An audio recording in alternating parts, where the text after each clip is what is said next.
নগাঁৱৰ আমনিৰ ৰঙাগড়াস্থিত অসম চৰকাৰৰ পৰ্যটন নিগমৰ ফুডক্ৰাফ্ট ইনষ্টিটিউটৰ অধ্যক্ষৰ জঘন্য কাণ্ড। এগৰাকী অনাথ যুৱতী তথা ফুডক্ৰাফ্ট ইনষ্টিটিউটৰ ছাত্ৰীক হোটেলত কৰ্মসংস্থাপন দিয়াৰ অজুহাতত ঘৰলৈ আনি ধৰ্ষণৰ অপচেষ্টা কৰাৰ অভিযোগ অধ্যক্ষৰ বিৰুদ্ধে। যুৱতীগৰাকী নগাঁৱৰ ৰঙাগড়াস্থিত ফুডক্ৰাফ্ট ইনষ্টিটিউটৰ অধ্যক্ষ প্ৰবাল শৰ্মা বৰদলৈৰ বিৰুদ্ধে উঠিছে গুৰুতৰ অভিযোগ। 29 জুলাই নিশাৰ ভাগত অধ্যক্ষগৰাকীৰ নগাঁওস্থিত বাসগৃহত সংঘটিত হৈছে এই কুকৰ্মৰ ঘটনাটো। যুৱতীগৰাকীৰ ভাষ্য অনুসৰি যুৱতীগৰাকীয়ে হোটেল ৰেষ্টুৰেণ্টত কৰ্মসংস্থাপন বিচাৰি অধ্যক্ষগৰাকীৰ লগত যোগাযোগ কৰিছিল আৰু তাৰ পিছতেই অধ্যক্ষ প্ৰবাল শৰ্মা বৰদলৈয়ে নগাঁৱৰ এখন ৰেষ্টুৰেণ্টত কৰ্মসংস্থাপন দিবৰ বাবে 29 জুলাই তাৰিখে তেজপুৰৰ পৰা নগাঁৱলৈ বুলি লৈ আহিছিল যুৱতীগৰাকীক। অধ্যক্ষগৰাকীয়ে যুৱতীগৰাকীক নিজৰ ঘৰতেই থাকিবলৈ দি পোৱাৰ ভাগত নগাঁৱৰ ৰিলাক্স নামৰ ৰেষ্টুৰেণ্টত কৰ্মসংস্থাপন দিয়াৰ কথা কৈ নিশাটো কটাবলৈ দিছিল। তাৰ পিছতে অধ্যক্ষগৰাকীৰ ঘৰত কোনো পৰিয়ালৰ লোক নথকাৰ সুযোগ গ্ৰহণ কৰিয়েই নিশাৰ ভাগত যুৱতীগৰাকীক যৌন সম্পৰ্কৰ অভিজ্ঞতাৰ জ্ঞান দি ধৰ্ষণৰ অপচেষ্টা কৰা বুলি অভিযোগ উত্থাপন ভুক্তভোগীগৰাকীৰ। ভুক্তভোগী যুৱতীগৰাকীয়ে এজন বন্ধুক সমগ্ৰ ঘটনাটোৰ বিষয়ে কোৱাৰ পিছতেই পোহৰলৈ আহে অধ্যক্ষ প্ৰবাল শৰ্মা বৰদলৈৰ কুকৰ্মৰ কথা। পিতৃ মাতৃ নথকা অনাথ যুৱতীগৰাকীৰ বৰ্তমান এই ঘটনাৰ পিছতেই মানসিকভাৱে ভাঙি পৰাৰ লগতে ন্যায়ৰ বাবে কাষ চাপিছে সংবাদ মাধ্যমৰ ওচৰত। এই বিষয়ে নগাঁও চহৰৰ ইটাচালি আৰক্ষী চকীত অধ্যক্ষগৰাকীৰ বিৰুদ্ধে এজাহাৰ দাখিল ভুক্তভোগী যুৱতীগৰাকীৰ। এই ঘটনা পোহৰলৈ অহাৰ পিছতেই নগাঁৱত সৃষ্টি হৈছে ব্যাপক প্ৰতিক্ৰিয়াৰ। ভিডিঅ' জাৰ্ণালিষ্ট মৃণালৰ সহযোগত নগাঁৱৰ পৰা বিভূতি বৰাৰ প্ৰতিবেদন বটদ্ৰা লাইভ।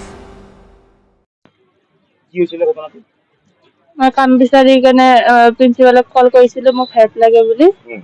তো ছাৰে ক'লে হ'ব দিয়া, মই তোমাক কালি কামত সোমাই দিম বুলি ক'লে।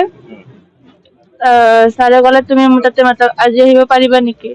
তাৰপিছত মই ক'লো মই যাৰ ঘৰত আছো সি এতিয়া কামত গৈছে বুলি ক'লো।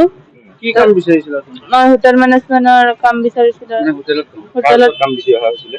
মই ফুডক্ৰাফ্ট ইনষ্টিটিউটৰ প্ৰিন্সিপাল ছাৰৰ। কোনখন ফুডক্ৰাফ্ট ইনষ্টিটিউট? ৰঙাগড়ত যোনখন আছে। প্ৰিন্সিপাল ছাৰৰ নাম কি হয় জানানে? প্ৰবাল শৰ্মা। প্ৰবাল কি? প্ৰবাল শৰ্মা। প্ৰবাল শৰ্মা। হয়। প্ৰবাল শৰ্মা বৰদলৈ। তাৰপিছত ছাৰে ক'লে নহ'লে মই তোমাক পিক আপ কৰি ল'ম, আজি তুমি মোৰ ইয়াতে থাকিবা, তোমাক মই কালি কামত থৈ আহিম বুলি ক'লে। ক'ৰ পৰা পিক আপ কৰিছে তোমাক? মোক মহাভৈৰৱৰ পৰা পিক আপ কৰিছিলে। ক'লে আনিছিলে? মহাভৈৰৱৰ পৰা ছাৰৰ ঘৰলৈ লৈ আহিলে মোক। ঘৰলৈ আনিছিলে? ছাৰৰ ঘৰ নগাঁৱৰ। হয়। তাৰপিছত কি হৈছিলে তোমাৰ লগত? তাৰপিছত তেতিয়া মই ৰাতি আমি দোকানতে ভাত চাত খাই কেনে ঘৰত গলো আৰু ঘৰত কোনো নাই মোক কোৱা নাছিলে। তাৰপিছত মই আমি ৰাতি ফ্ৰেছ হৈ গ'লে মই শুব ওলাওতে ছাৰে মোৰ লগত বেয়া কাম কৰিব চেষ্টা কৰিছিল। ছাৰৰ ঘৰত কোনো নাছিল নেকি? নাছিলে। কোনো নাছিল। তুমি জানা নাই ছাৰৰ ঘৰত মানুহ আছিল? মই গম নাপাওঁ। তোমাক কোৱা নাছিল? তাৰপিছত তুমি কি কৰিলা? মই যেতিয়া শুই আছিলো মোৰ ফোনটো চাৰ্জত আছিলে ন, তো তাৰ আগতে ছাৰে মোৰ লগত কৰিব চেষ্টা কৰিছিলে। মই বিছনাখনৰ পৰা ডাইৰেক্ট উঠি গৈ কেনে ফোনটো লৈ কেনে মোৰ ফ্ৰেণ্ড এজনক ফোন লগালো। তেতিয়া ছাৰৰ ভয়তে ছাৰে ক'লে কি একো নকৰো দিয়া, তুমি শুই যোৱা বোলে।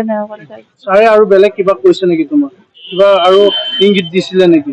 ভাবো কিবা ছাৰে ক'লে এইবোৰ কৰাৰ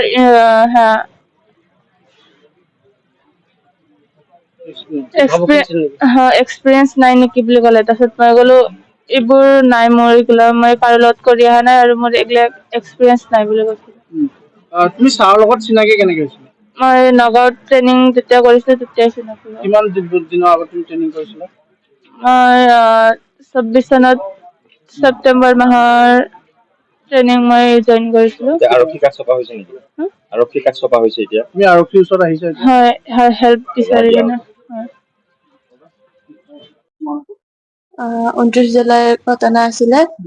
মই য'ত ট্ৰেইনিং কৰিছিলো 3 মাহ কৰ্চৰ, তাৰে প্ৰবাল ছাৰৰ পৰা প্ৰিন্সিপাল ছাৰৰ পৰা মই হেল্প লৈছিলো। মোক কাম লাগে বুলি। তাৰপিছত ছাৰে ক'লে উম, দিম দিয়া বুলি কওঁতে মই কৈছো হ'ব নহ'লে থেংক ইউ ছাৰ বুলি ক'লো। ছাৰে ক'লে আজি তুমি মোৰ তাতে ঘৰত আহা, মই তোমাক কালি কামত থৈ আহিম বুলি ক'লে। উম, তাৰপিছত মই ক'লো ছাৰ মই যাৰ ঘৰত আছো সি আজি কামত গৈছে তো মই যাব নোৱাৰিম বুলি ক'লো। উম, তাৰপিছত সি ক'লে ছাৰে ক'লে মই নহ'লে তোমাক নিজে পিক আপ কৰিম বুলি ক'লে। উম, কৈছো যদি নিজে পিক আপ কৰে হ'ব বুলি ক'লো। উম, তাৰপিছত ছাৰে মহাভৈৰৱলৈ আহিলে। মহাভৈৰৱৰ পৰা মোক ছাৰৰ ঘৰত লৈ গ'লে। তাৰপিছত ঘৰত তোমাক ক'ৰ পৰা পিক আপ কৰিছে? মহাভৈৰৱ তেজপুৰ তেজপুৰৰ পৰা হয় কৰিছে। কাম দিম বুলি আনিছে নেকি? কাম দিম বুলি আনিছে। কাম দিম বুলি আনিছে। তোমাৰ ক'ত প্ৰিন্সিপাল হয়? আমাৰ ফুডক্ৰাফ্ট ইনষ্টিটিউট ক'ত আছে এখন? নগাঁও চামগুৰিত। চামগুৰিত আছে। তাৰপিছত কি হৈছিলে ঘটনাটো?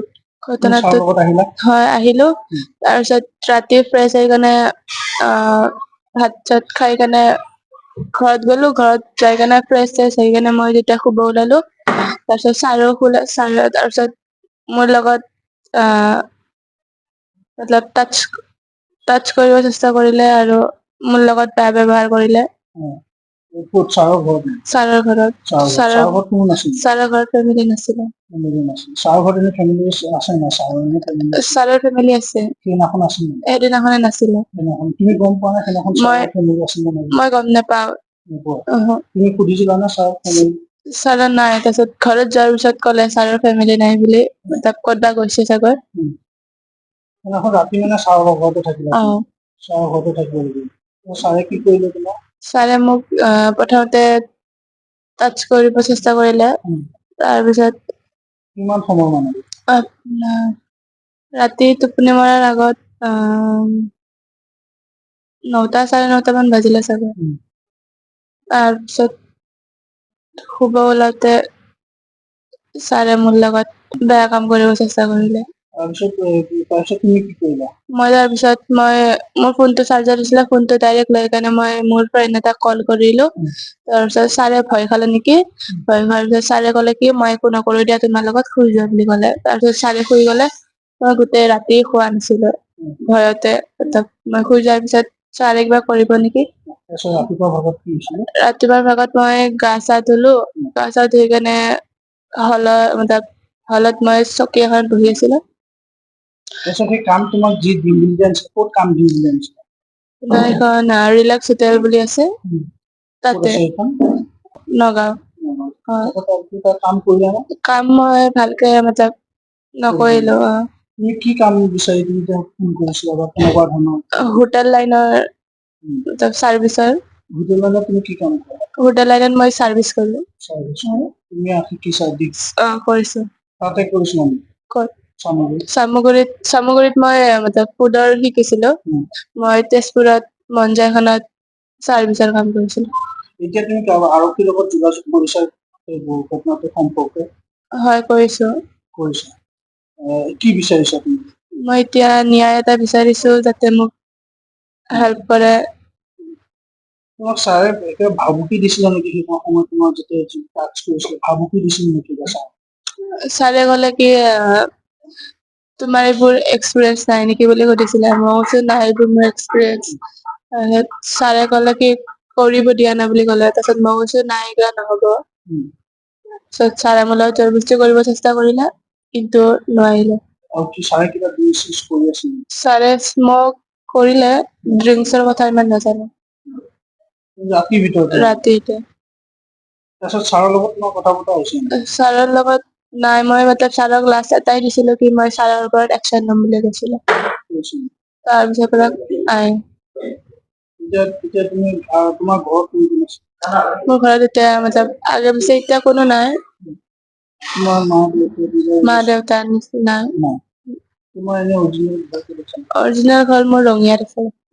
হয়। তুমি মানে হোটেল লাইনত তুমি কাম কৰা? হোটেল লাইনত কাম কৰো। হোটেল লাইনত কাম কৰা। এতিয়া তুমি কি বিচাৰিছা? কেনেকুৱা ধৰণৰ শাস্তি হ'ব লাগে তেওঁ? এইটো কাম দিম বুলি তোমাক এনেধৰণৰ এটা সুবিধা কৰিছে। কি বিচাৰিছা তুমি? কেনেধৰণৰ শাস্তি হ'ব লাগে? মোক এতিয়া ন্যায় লাগে। ছাৰক তুমি কিমান দিনৰ পৰা চিনি পোৱা? ছাৰক মই যেতিয়াৰ পৰা ট্ৰেইনিং কৰিছো তেতিয়াৰ পৰাই চিনি পাওঁ। তেতিয়াৰ পৰা